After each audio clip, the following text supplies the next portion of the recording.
Hello to all my gardening friends, Jeff here, and today I want to talk about garden maintenance as we come out of winter and we head into the spring. What are some of the things that you need to do in your garden so that when we hit spring full force, you're going to be looking good? Let me share with you. We're going to clean out the bed, we're going to do some pruning, we're going to do some division where we're going to divide some of the perennials and spread the wealth around. Then we're going to do some soil amendment where we're going to come in with some organic compost and really give the soil some nutrition that it needs. So put on your garden gloves, put on your garden boots, and let's get ready to rock and roll, shall we? So here we are in my little front yard garden. And what you see are the dead foliage from the salvia, the coreopsis, the daylilies are coming on really strong right here, so that's why we've got to clean this out. You don't want that old dead foliage to be mixed in with the new foliage.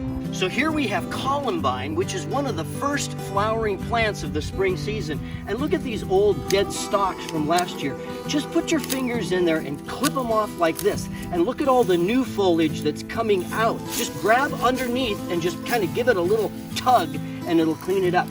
Now it's sitting next to coreopsis. Get yourself some shears and just go boogity, boogity, boogity right across the bottom. And look, I'm clipping off not only the coreopsis, but I'm also clipping off the stalks from the rudbeckia as well. Look at how that cleans up really quickly. So this is how you would clean up herbaceous perennials. These are perennials that bloom in the spring and summer, and then going into the fall and winter, they pretty much die off. So you need to remove all of that old foliage. Look at how the columbine now is accentuated because all the dead foliage is gone. Now, along the way, you're going to find some what we call weeds. What's the definition of a weed?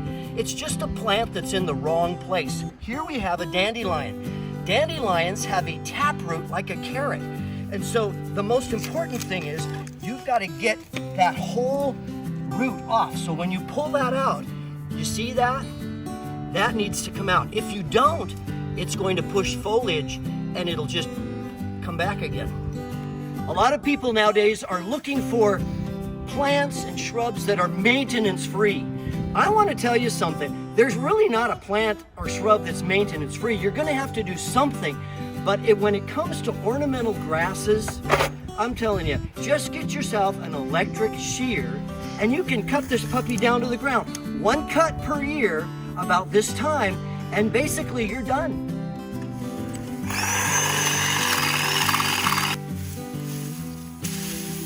And that's it. You just put it in your yard waste, send it off to the compost, done. Here in my little front yard, I have 3 varieties of Crocosmia. Crocosmia lucifer, the really tall Crocosmia, Crocosmia little redhead, which is absolutely gorgeous, and one of my favorites, Crocosmia Miss Scarlet. On the Crocosmia, because it's kind of a bulb, we call it a corm. It's gonna come back year after year, just like a daffodil or a tulip will. And you don't want that old foliage to be mixed in with the new foliage because then it's not gonna present very well. So you always wanna clip that off. So here is little redhead. Here's my tip on Crocosmia. Don't just yank it out because you're gonna yank out the corms as well. It's really tenacious. Use your shears and just cut it off really low like this.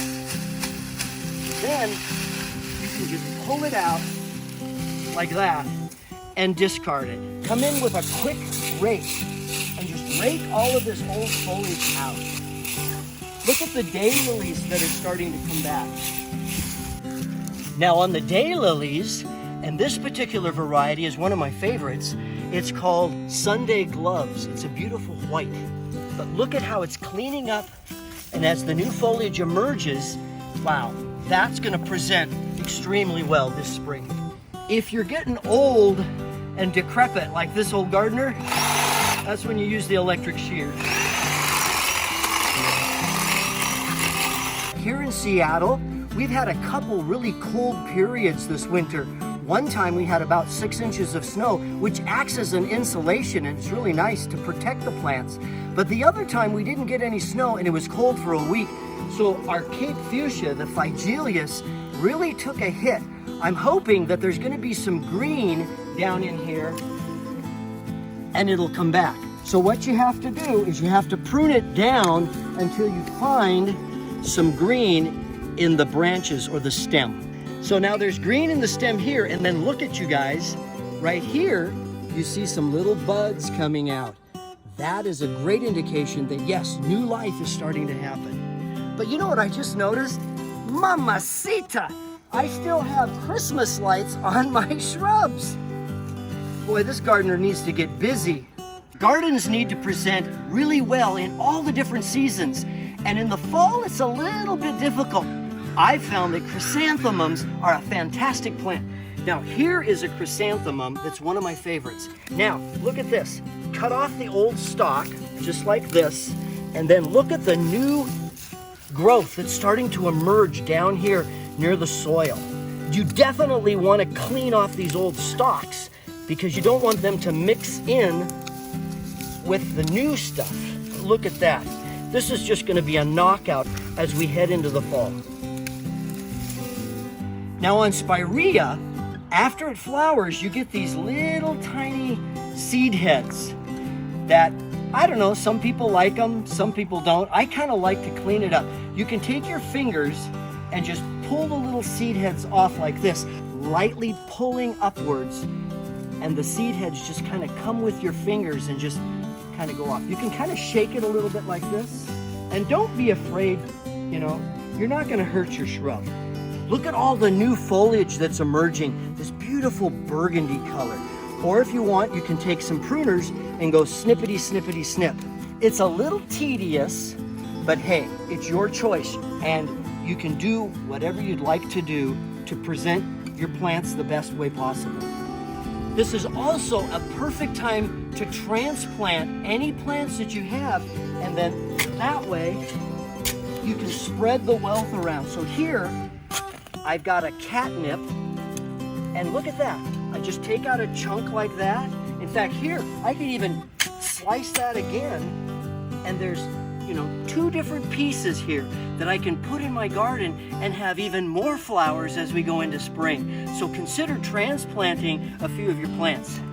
So lastly, what you want to do once everything is cleaned up and you've divided your perennials and placed them where you want them, come back in with some compost, some mulch, and just kind of clean it up a little bit. I've got this beautiful black compost that I'm going to spread around, and it's going to put the finishing touches on my garden. So what we're trying to do here is just loosen it up around the perennials, and they'll pop through, and oh boy, that's going to present incredibly well. Hey, if you got any gardening questions, go ahead and ask, and don't be shy. I'd love to have you subscribe. I hope that this will give you a little bit of an idea what you can do in your garden as we head into the spring. Just a little bit of maintenance to kind of clean up your garden bed, and then all that new plant foliage will emerge, and it will be absolutely gorgeous. Now, here's what my garden looks like spring and going into the summer. I've got some videos from last year that I can show you how beautiful the colors are.